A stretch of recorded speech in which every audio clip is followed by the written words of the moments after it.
But first tonight, last summer we brought you news of a remarkably ambitious project being spearheaded by one Leeds man to build a pyramid on the same scale as those in Egypt that will act as a time capsule lasting for 1,000 years. If completed, the Earth Pyramid will contain cultural contributions from every country on Earth, as well as storage space for millions of people to preserve their own thoughts and dreams well into the future. Back in July, the pyramid was on track to be built in Malaysia, but today, Made in Leeds can confirm that negotiations have now begun between those behind the project and Leeds City Council to build the pyramid in this city. Our reporter Joe Robinson has the story. These were the scenes from 18 months ago when the Earth Pyramid project was unveiled in Malaysia with the backing of the country's Deputy Prime Minister. The site for the first pyramid built in centuries would be a new city built from scratch outside the Malaysian capital of Kuala Lumpur. The purpose of this pyramid was not merely to contain digital entries ranging from global cultural contributions, messages from world leaders in various fields, entries from millions of individuals, and letters to the future from the world's children. No, the brainchild of Horsforth man Stephen Ward, the pyramid is envisioned to be an educational focal point to promote the values of peace and environment worldwide. You know, there's many companies out there that do big events to try and promote their brand. And this is basically trying to do that to promote peace and environmental education. You know, we're going to create something that, in a way, I suppose you could say is ridiculous, but it's going to be a global event. And on the back of that global event, the aim is that we can educate, provide funds, get the world working together in a fun and enjoyable way.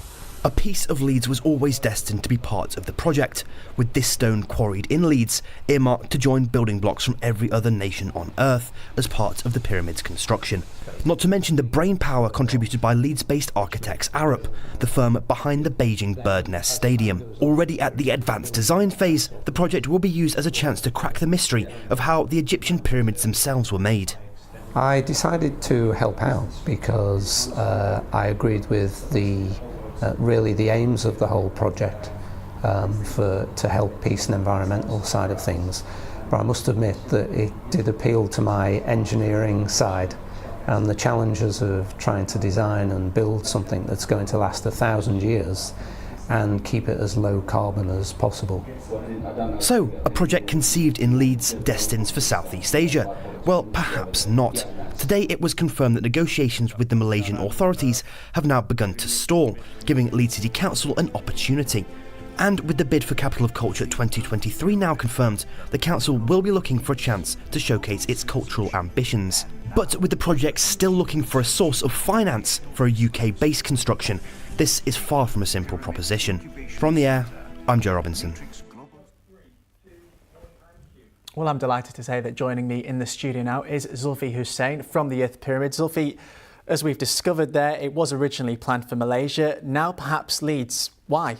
Oh, absolutely, because I think it would be great to have it, a pyramid in the north, and certainly in Leeds, because it would be brilliant for the city. If you imagine, like the Eden project, what that's done for that region, I think it'll really boost the economy. It'll get a lot of the communities, of all the diverse communities involved with it, and I think it'd be a fantastic idea. So I'm really pushing hard now. The vision is to try to go for Leeds. Now, it is a massive project, a huge pyramid, spectacular in size and what it'll contain inside as well. How is it going to be funded?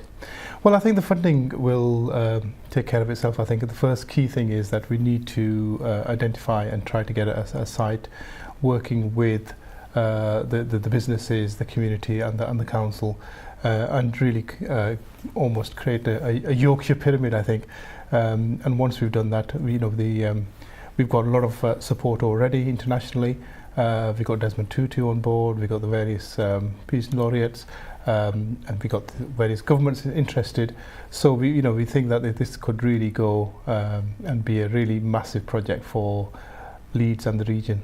What have those discussions been like between yourselves and Leeds City Council? Are they keen to bring this to Leeds? Well, I think I'm sure they will. We've had the initial early discussions. There's a lot more to be discussed, and I think this definitely has a lot of potential.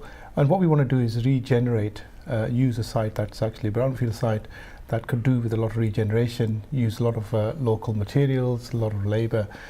So it would be really good for the economy, and it'll actually bring a lot of it'll be great interest, I think, because the whole key thing is about doing a lot of projects around peace and the environment, and a lot of educational projects. So I think the engagement, the ripple effect of that engagement will be massive. We look at iconic statues and monuments and pieces in the north, and the Angel of the North comes to mind. Is this something that could rival that? Absolutely, why not? I think, and I think it's, the Angel of the North is a great example of having that bold vision, a bit like the Eden Project, and really going with it. And a lot of people were very sceptical when that happened, and I think this is going to be as big, if not bigger, and have a much bigger impact, I think, for the region. Well, Zulfi, thank you for coming in. We'll keep our fingers crossed. Hopefully we'll have our own Angel of the North right here in Leeds. Thanks for coming in.